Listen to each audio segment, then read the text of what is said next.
Здравейте, драги зрители! В това видео ще ви покажа как да си сглобите едно бюро за под 100 лева или по-точно за 94 лева и 30 стотинки. Скромничко. Бюрото ще е с размери 60 см дълбочина, 1,50 м широчина и 77 см височина. Това бюро горе-долу като размер е идеален баланс като големина за било то за офис, било то за ученическо бюро, било то за гейминг сетъп. Като в моя случай аз ще го използвам това бюро да си снимам бъдещите видеа, когато казвам нещо как се прави или някое ревю на някой инструмент или джаджа. По-нататък в видеото ще видите максимално детайлно как се сглавя въпросното бюро, какви неща са ви нужни за да го сглобите. Относно тези неща ще ги напиша всичките в описанието с линкове къде може да си ги закупите. Така, в следващия кадър ще видите крайния резултат на бюрото, как изглежда в реална обстановка. И така, да започваме.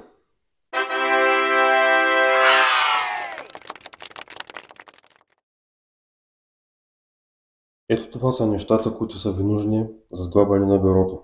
Аксесуари, машини, крепежи и инструменти. Сега ще ви ги представя един по един, като започнем с музика. Когато имаме музика, работата спори. Следващото нещо, което ще ви представя е рулетка. Най-важното, защото все пак трябва да мерим. Тази рулетка е на марка Total, която често ще използвам в видеята и ще правя ревюта на техни интересни артикули. Марката Total се внася от ИТТ България, те са официалният представител. Марката има много богата гама от артикули, които могат да се ползват успешно както от хоби ентусиасти, така и от професионалисти. Изключително качествени са на изключително добра цена. Тази рулетка конкретно струва около 5-6 лева и за един хоби ентусиаст преспокойно ще му служи дълго и вярно. Така, сега да ви представя самата рулетка. Значи 5 метра е, както виждате. Гумиран корпус, клипс да си я закачите на колана, да не губите. Рулетката е със самозадържащ механизъм, т.е. изпълвате лентата и я оставяте. Няма нужда да натискате нещо, за да се закопчае да стои изпъната. Как се прибира? Натискате някои от лоскчетата, било то отгоре или отдолу и си я прибирате. За хората, които не са боравили, не дай си Боже, с рулетка, ето е това нещо, де се движи, не е фабричен дефект. Това нещо служи за компенсиране на размера на ето е тази метална част, когато се мерят вътрешни и външни размери. Когато се мери външен размер, това нещо застава е така. Когато се мери вътрешен, застава е така и компенсира дебелината на тази метална част. Така че това нещо не е дефект, съвсем нормално е. Следващото нещо е молив или, както виждате в случая, пиромолив. Този е на сола. На този пиромолив ще направя отделно видео, да обясня какво му е специалното. Следващото нещо, което ще ви трябва е един малък комплект от битови, пак от Total, магнитен държач, т.е. да може като сложите видеята да не пада, по-лесно са за видеите. Този по-конкретно има даже и фиксатор, като се сложи някой от накрайниците, битовете, да не може да падне. Този другия държач има един набор от битове, които са преспокойно ще ви свършат работа за един лек ремонт, сглабяне на мебели, по-конкретно за хоби ентусиасти. Това цялото комплектче струва и то около 5-6 лева. Следващото, което ви трябва е едно средло 3 мм. Няма значение за какво, пробиваме дърво все пак. Не е някаква специална дупка, че трябва да пробиваме, да трябва по някакво конкретно средло. Следващото пак е на Тотал, това нещо се казва зенкер. Този зенкер служи за правене на конусовидни отвори, като идеята му е, като се завие видеята, да е наравно с повърхността, за да може да се залепят лепенки горе, за да се скрие. По-нататък в видеото ще ви покажа нагледно как работи това нещо и какви са резултатите. След това крепежи. Трябва ви винтове за дърво, 3,5 на 50. Трябва ви общо 14 бройки. След това ви трябват винтове 3,5 на 35. От тях ще ви трябват 10 бройки. След това ви трябва някакъв винтовер, какъвто имате, ще свърша работа, все пак сглавяме бюро, не е нищо тежка работа. След това са и тези лепенчици, които може да ги откриете в всеки магазин за мебелен оков. В случая ползваме бели, защото бюрото ще е бяло.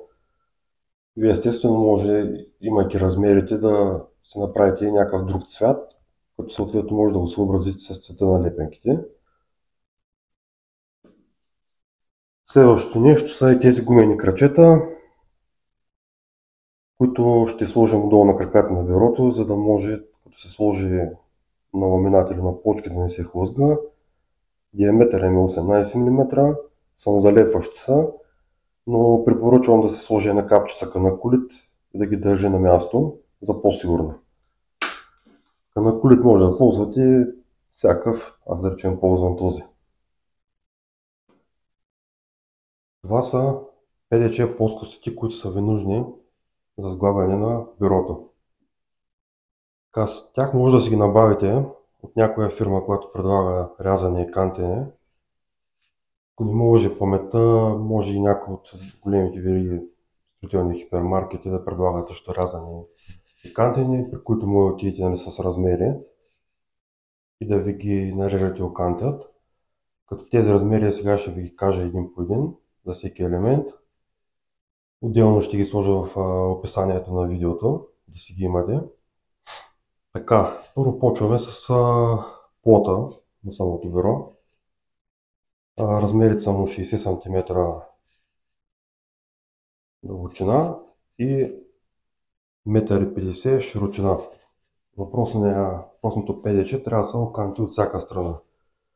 Какво представлява канта? Значи канта е на такава лента, която се залепя, за да може ПДЧ-то да не изглежда така. Защото едно ПДЧ, като се среже, изглежда така, се виждат треските. И като се оканти това нещо, изглежда по-добре естетически. Плота се окантва от всяка страна. След това имаме две плоскости, два елемента, които служат за закрепване на самия плот към корпуса на бюрото. Те са с размери широчина 10 см, дължина 136,5 метра. Другото, което е като плоскост, забравих да кажа, те се кантят само от едната страна. Няма нужда, защото от тази страна ще легне крака на бюрото и няма да се вижда и тази част. Той ще е от вътрешната част, просто няма смисъл да се дават различни пари. И отделно става кофти, защото трябва да се съобрази дължината на това нещо спрямо дебелината на канта. Тоест, ако това нещо е 136,5, се изреже и се сложи кант, този кант е да речем около милиметър, може би 2. Значи размера ви ще нарасне с по 2 мм от всяка страна, което трябва да окажете на човека, който го прави, за да го съобрази. За да може общата дължина да е... Но както и да е, просто аз не виждам смисъл, не го правете вие. Така, тези двете неща ги имаме. Това нещо е разпънка, която държи бюрото да не се клати. Това нещо е с същата същата дължина като ето тези летви, 136,5, като широчината му е 40 см. Кант му трябва само от едната страна, защото от другите страни няма да се вижда нищо. Така, това са краката на перото. Те са с широчина 50 см и височина 75 см. Така, от тях ще са ви нужни два броя, като кантове ще има на всяка дълга страна, нали, отляво и дясно, и отдолу. Тази горната част няма да се вижда, тя отгоре ще изтъпи плота. Отдолу се слага кант. Е много важно да се направи това, защото когато чистите с моп или някой парцал там търкате пода, и този парцал и моп са на по-навлажнени, и това нещо не е окантено, изглежда ей така. С времето ще те попие вода и ще се раздуи.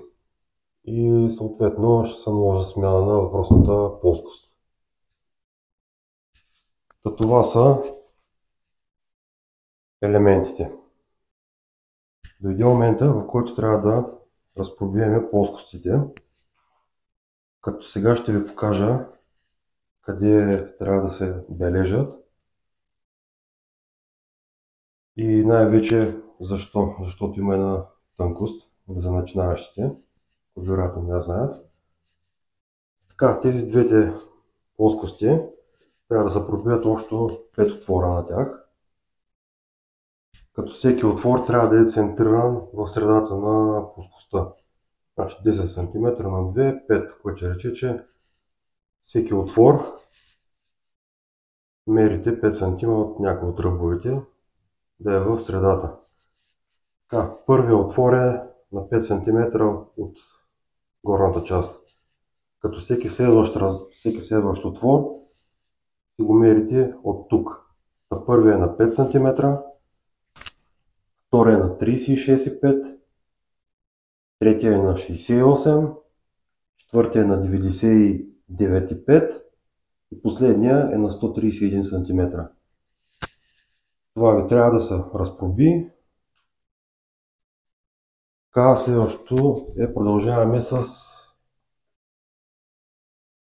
краката или страниците. Значи, тези две дупки реално ще държат ето е тази плоскост, която впоследствие ще държи плота. Третата дупка фактически е за тази плоскост, която е разпънката. Сега първо ще започна с плоскости, които държат плота. На тях им трябват само два отвора. Отворите съм ги събрал по-в центъра, за да може когато завивате винтовите, ако отворя е прекалено навънка, може плоскостта да се сцепи. Заради това е препоръчително да са по-навътре. Така, същите и тези два отвора трябва да ги имате от тази страна. Значи от едната страна е една летва, от другата страна е една летва.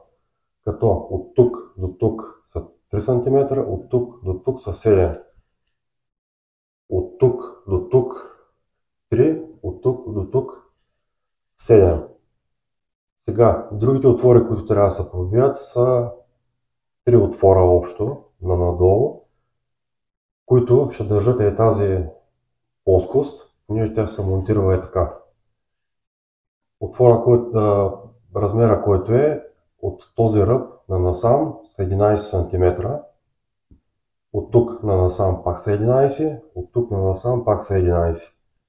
Така, отгоре на надолу всичките тези дупки трябва да са 9 мм и сега ще покажа защо.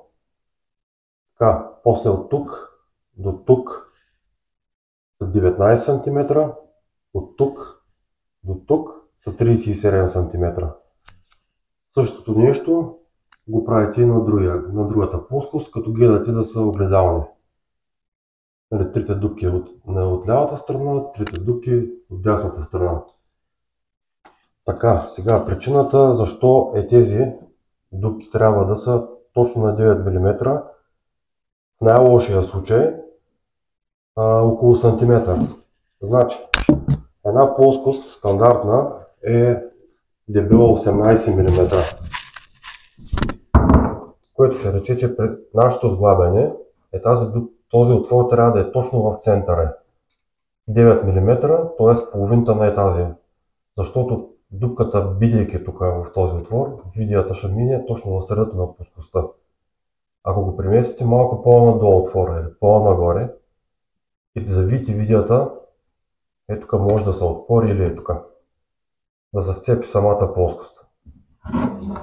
Затова е много важно тези отвори да ги пробиете много точно.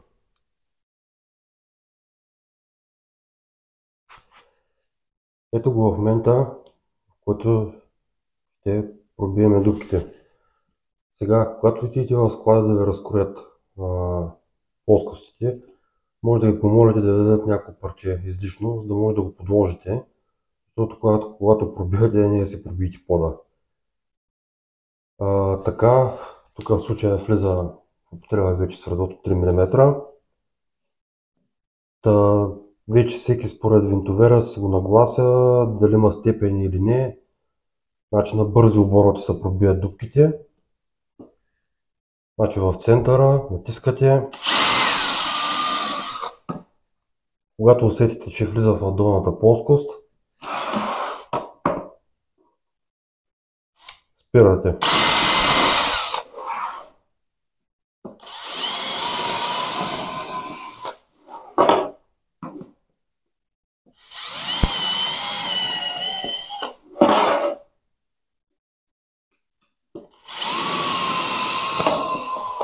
Така. След това показвам за какво служи зенкера. Ето е това нещо.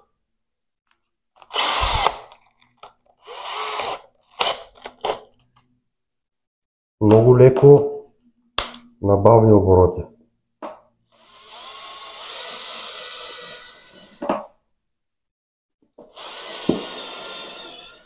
Правите един отвор, който е приблизително с големината на главата на видията. За да може, като завиете видията, да легне вътре в този отвор и да залепите лепенката и това да е равно. Отделно това парче, което може да го вземете за подложка за пробиване на отвори, може да вземете още едно, да потренирате на него, нали, как се работи с зенкера. Нали, внимателно.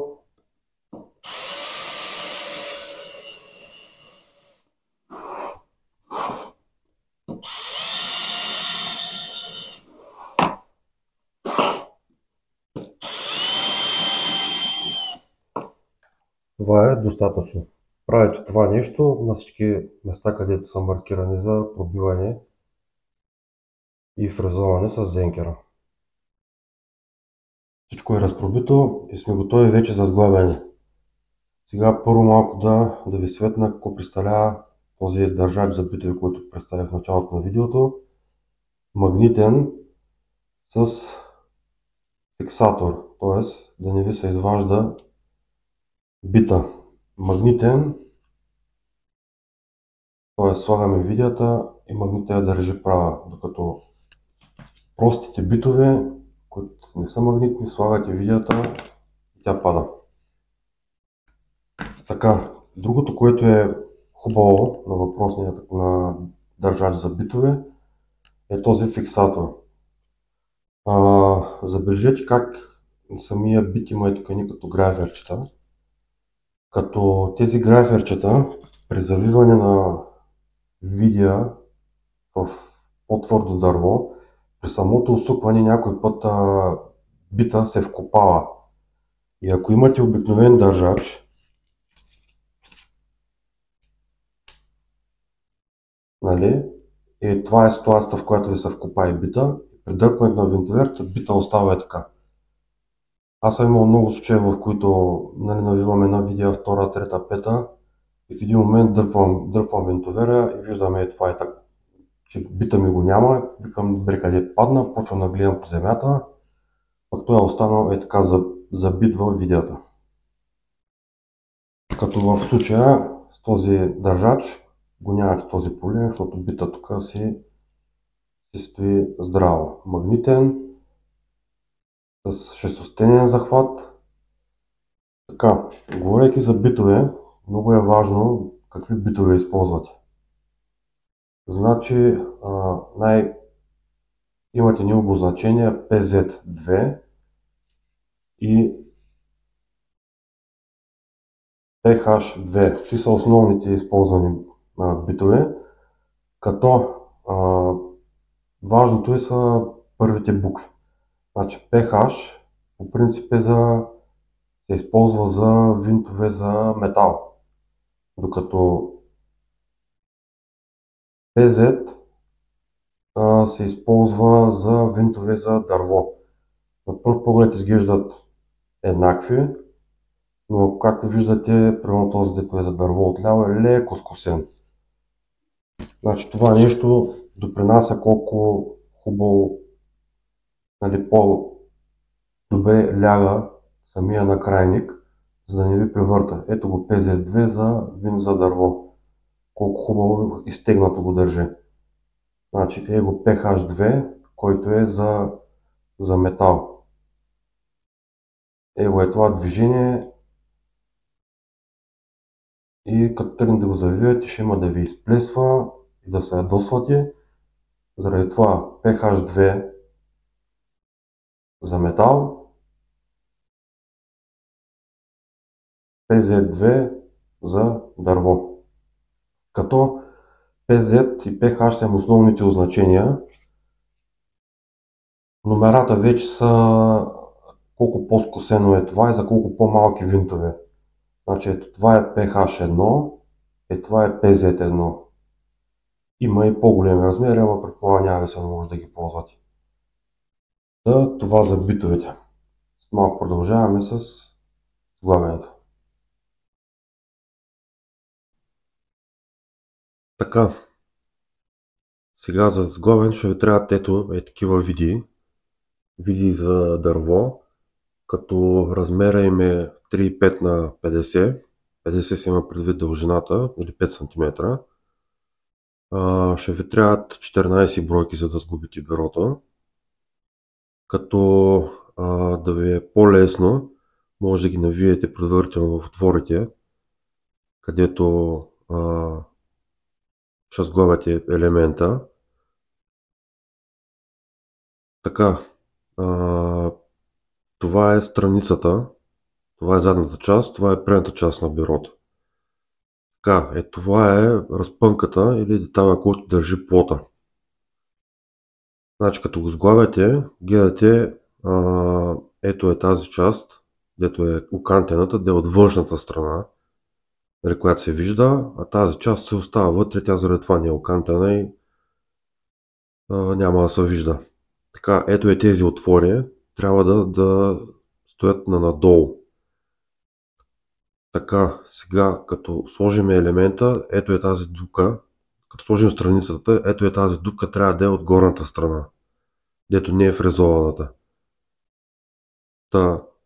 Слагаме страницата, равним я, като много важно преди самото завиване да нагласите винтовера си на режим за завиване на видеи и съответно на каква степен да бъдат стегнати, на коя степен винтовера да спре, когато се завие видеята. Примерно моя на 7 степен върши идеална работа, но при моята 7 степен може да отговаря на 10-та или на 15-та на различни видове. Заради това е хубаво да потренирате на някой парче, за да му свикнете да го усетите, иначе видеята ще премине през плоскостта, ако не е настроен както трябва. Сега нагласяме плоскостите, гледаме да равнят една с друга на равна повърхност. Хващаме ги ето така с палеца между двете видеи. Проверяваме дали равни и тръгваме да завиваме.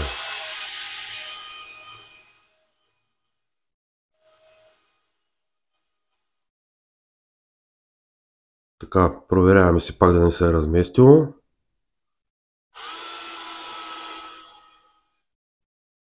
Гледаме вията да върви направо.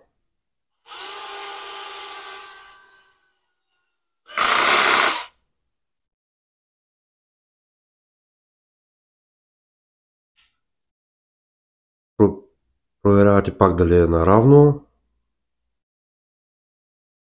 И така правите с другите елементи на корпуса. Ако всичко е минало благополучно, трябва да получите това нещо като крайен резултат. Тези летви, които ще държат това, канта да е навънка и тези отвори за видите да са отдолу. Същото важи и за другата страна. Канта навънка. Така, ето е тук много важно да ви равни. И ей тук имате готов корпус, като въпросната разпънка, за която споменах,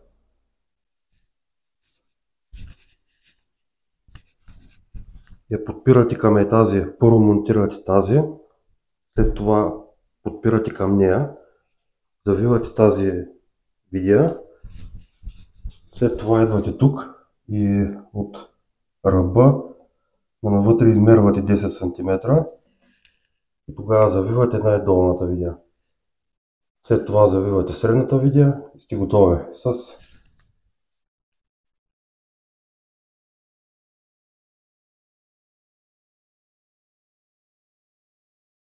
финални метри. Постилате едно вел папел, върху който слагате плота, за да не се драска плота. След това слагате корпуса отгоре. Нареждате винтовете в отворите, предварително пробитите. След това корпуса, тази летва, я равните с плота, да е на едно ниво. След това самия корпус го центрирате спрямо плота, като е това разстояние тук, трябва да е около 5 см. Трябва да е същото, колкото и от другата страна. Сега, докато бюрото е в това положение, е редно да се залепят кръчката, ще ви е по-лесно. Така, бележите 3 см на насам, белязка, 3 см на насам белязка и мръсното са чисти или пило от канта. Може да има такива неща, очаквайте ги. И 25 см в средата. Както споменах, една капчица канакулит, много мънинка, на всяка белязка.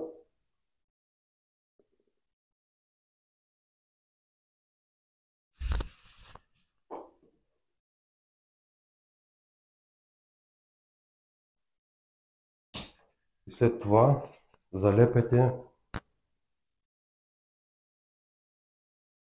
силиконовите кръченца.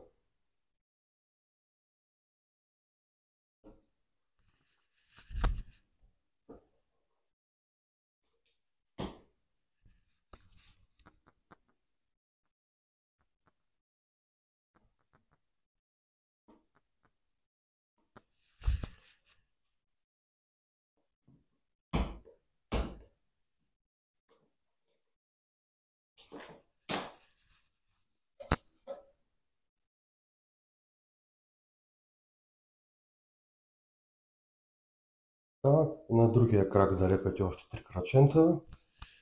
Оставяте го една минутка да стегнат. През това време завивате тези види, както казах, внимателно. Така, финални щрихи. Сега, след като вече всичко е сглобено и готово, почистваме бюрото с препарат, защото в момента ще залепим лепенките, които ще скрият визиите. И е хубаво, нали, плоскостта да е чиста, защото ако е мръсна или има прах по нея, няма да залепнат хубаво. Стана въпрос за тези лепенки.